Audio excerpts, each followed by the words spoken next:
Nota oficial da torcida Gaviões da Fiel.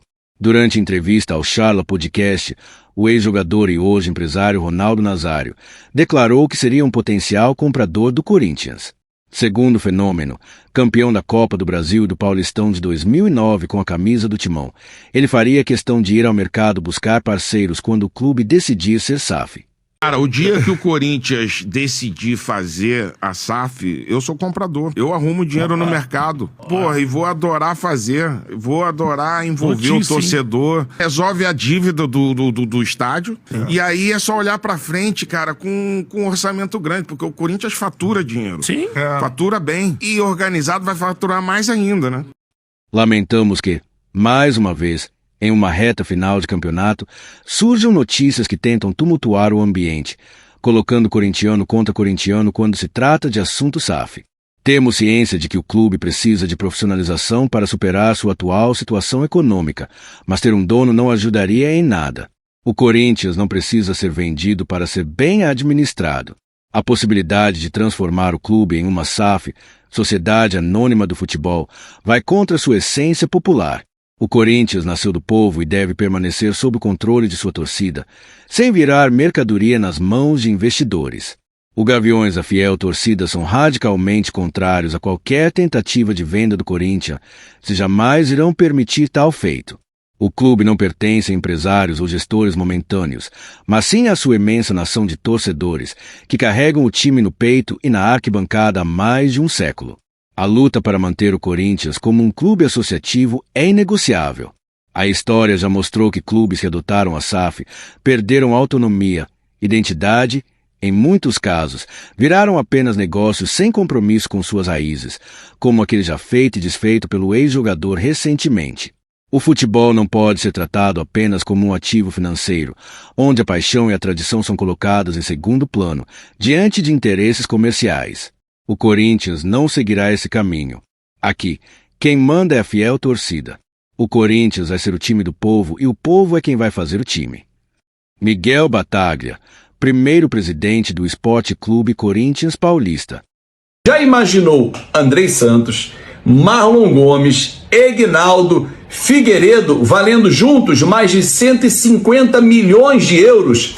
Alguém vai logo dizer: Azevedo, aí estava a solução do Vasco, não precisava vender para virar SAF. Erro seu, porque somente sendo SAF, com dinheiro em caixa, o Vasco consegue vender esses moleques por esses preços.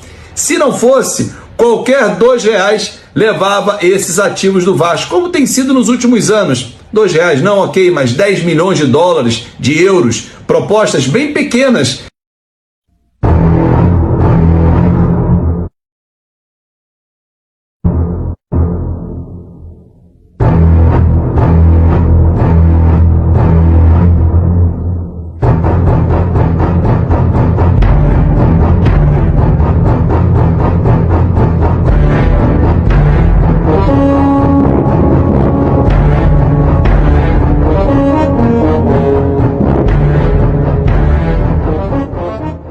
Vou resumir com duas palavras.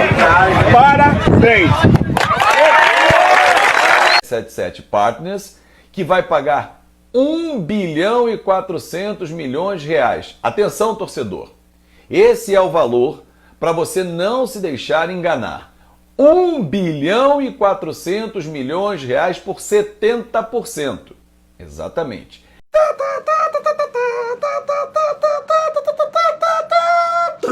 O que eles têm, nós tem em dobro. Nós tem tanto dinheiro que tô até enjoando de onde ele vem. Tu vai morrer se perguntando: malandro é malandro, mané é mané. Cada um na sua, eu vou na minha, assim que é house de... Não sei, cara, alguma coisa me diz que... O sentimento meu, sabe? Que parece aquele tempo de coisa ruim, esses últimos 20 anos que a gente sofreu tanto. Tudo! Fala não, amanhã a gente tá no ar de novo. É? Tá, que merda, hein? Pô, não sabia. Tem que trabalhar, os caras acham que é mole, assim. Ai, pai, para! Dia 24 é mole. Meu trabalho parece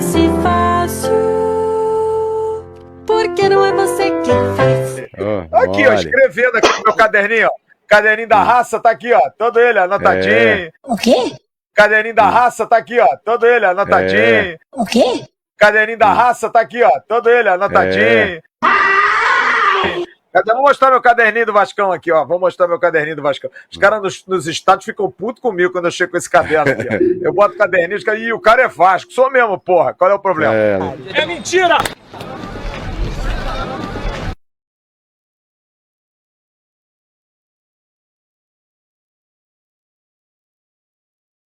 Ser considerado um vira-casaca não perturba o fiel torcedor. As pessoas dizem, mas as crianças é que mudam, vira-casaca quem é criança. Então eu fui uma criança emancipada mais tarde. Eu com 21 anos, na maioridade é que eu virei. Graças a Deus eu virei vascaíno. Hora de informação exclusiva, contei para vocês dias atrás que um grupo russo liderado por Roman Abramovich, o dono do Chelsea, negociava com o Vasco a compra do clube. O Vasco é o primeiro clube mais popular do país a buscar a possibilidade de se tornar uma sociedade anônima do futebol. E a informação nova que eu quero dividir com vocês é de que Jorge Salgado, presidente do Vasco, já tem viagem marcada para os próximos dias para se encontrar com esses investidores russos. Só não posso cravar se esse encontro vai contar com a presença do Roman Abramovich, que é o dono do Chelsea, o cara que em 19 anos à frente do Chelsea colocou mais de 2 bilhões de dólares de investimento. A pessoa que me contou a respeito da viagem do Jorge Salgado assegurou que a ideia desses investidores russos é colocar R$1 bilhão no Vasco para poder fazer o Vasco voltar a viver seus melhores dias. Cheguei a ler recentemente que o pessoal do Atenção Vascaínos falou em R$1 bilhão. Toda a diferença do mundo entre R$1 bilhão e R$1 bilhão. A minha informação é de R$1 bilhão pelo prazo dos próximos anos. De qualquer forma, já é bem mais grana, por exemplo, do que nas negociações recentes de Botafogo e Cruzeiro, que foram comprados por algo na casa dos R$400 milhões. Para a Estrela Galícia, que é uma cervejaria que vai pagar 30 milhões. Opa! E aí, meu? Não, o contrário. Disse que não está, que eu conversei com o pessoal do Corinthians, que não está devendo, e o staff do jogador disse que está tudo certo, inclusive. É isso, foi o que eu falei. O pessoal do financeiro, eu conversei com o financeiro, gravaram, eu fui conversar com o Pitombeira, também gravaram que não tem nada, tá tudo certo. Nem luva, nem nada, né? Tá. E esse ano nada. Tá, boa. Então, mas eu contei exatamente isso. E como é que tá o negócio do técnico, meu? O Atlético, o Flamengo, o próprio Corinthians, o Palmeiras, o Red Bull que tá crescendo, né? Enfim, boa. Então tá bom. Se cuida aí. Abraço. Para de fingir. Para de ficar fazendo isso. Para. Bom, vamos lá. Uma pessoa do Corinthians, não vou dizer o nome, mas um dirigente do Corinthians. Para, Fernanda, isso é essa coisa séria, Fernanda. Senão vai ter bobo que vai achar que é de fato. É mentira.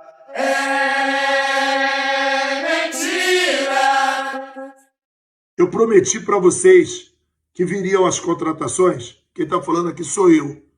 Podem tentar me macular do que quiser, mas aqui quem está falando aqui para vocês sou eu, que estou apaixonado pelo Vasco, que nem você, que eu não faço parte dessa nojeira dessa política, nem para um lado, nem para o outro, entendeu? Só penso no Vasco, trilhando o caminho das vitórias, e a gente sabe que o caminho das vitórias e das coisas gloriosas que o Vasco viveu um dia é através da 777.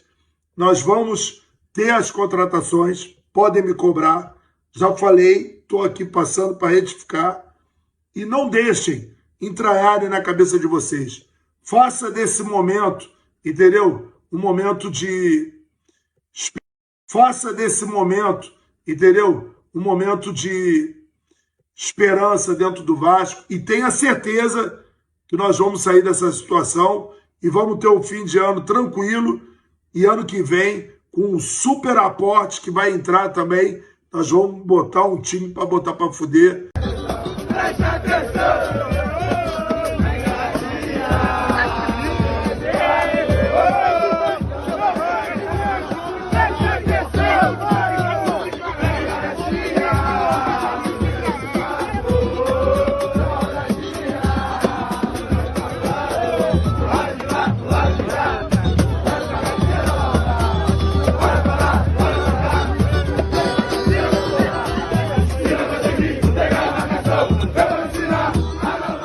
quando eu falo, usa a frase lá, né? Você não quer uma SAF, você quer um Sugar Daddy.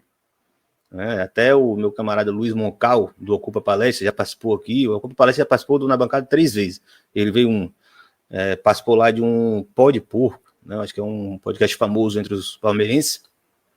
E aí ele repetiu a frase lá e até deu as aspas, né? Falou que é de Irlan Simões. É uma questão que vocês precisam colocar no cálculo também dessa discussão de SAF. Vocês querem SAF? Quer.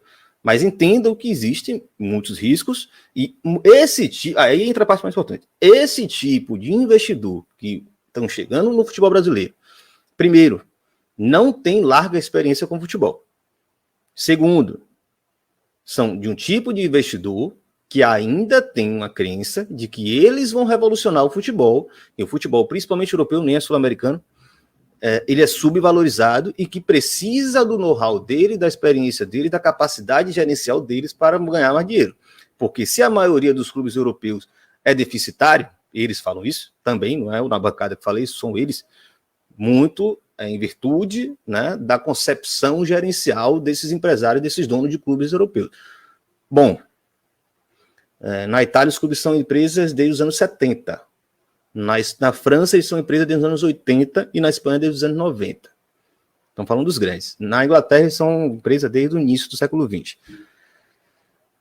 Estão falindo a todo instante, né? Nos últimos meses, nós tivemos 4 casos, né? O Derby, o Wigan já passou, até socorreram o Wigan lá, mas teve outro, a Livorno na Itália, acho que o Catania também estava, o Extremadura na Espanha. Bom, então temos casos concretos aqui, e esse tipo de investidor norte-americano acredita que isso é problema tipicamente europeu, da forma que os europeus tratam futebol e tratam a gestão dos clubes. Bom, aí eu já vou começar abrindo aqui uma tela de uma reportagem que eu sugiro de forma bem enfática que vocês leiam, quem tem facilidade com inglês, evidentemente, né? Se eu tivesse com mais tempo, eu faria até uma tradução, porque eu achei uma reportagem tão boa que eu acho que vale a pena. The new wave of American buyers has set its sight on European soccer, né? Falando sobre a chegada desses novos compradores de clubes europeus que são norte-americanos, né? E essa mentalidade deles de que algo está acontecendo no mundo do entretenimento, do futebol, da mídia, etc., e que eles vêm para revolucionar isso e eles vão ganhar o dinheiro que ninguém nunca ganhou no futebol, né? Pelo contrário, muita gente perdeu muito dinheiro no futebol, né? Tinha uma relação quase de patrono dos clubes mesmo, né? Mesmo sendo empresa, né? Convenhamos. E aí os americanos acham que eles vão resolver. Eu vou descer aqui para uma parte. Stefan Szymanski, eu não sei como é que pronuncia esse nome desse cara, deve ter uma origem polonesa, alguma coisa assim. Stefan Szymanski, né? Ele é professor da Universidade de Michigan, tem um livro muito famoso que é o Soccernomics, que é um livro mais pop, né, vamos dizer assim, mas ele é um pesquisador da economia do esporte, então é um cara que tem um background, né, acadêmico, sabe o que está falando, mas é um cara bem humorado, assim, gosta de brincar. E assim, ele chega e ele fala claramente que eu não vejo nada, né, não vejo nada mudar, tenha mudado na estrutura do futebol, né, para essa estratégia que esses americanos estão falando que vão tocar, né, seja tão, né, valiosa assim. A não ser que você pense que todo mundo é idiota e você é inteligente. Isso é um cara que estuda a economia do esporte, não é na bancada, não é Irlande, SAF, não é nada. Existe uma desconfiança muito grande de que esses caras estão entrando na indústria do futebol, e aí a diferença é muito grande, e essa reportagem, inclusive, explora de forma muito boa. Eles estão realmente crentes que a indústria do futebol ela é valiosa ao ponto de que, enfim, só os clubes, só os donos de clube europeu não conseguem valorizar esse ativo.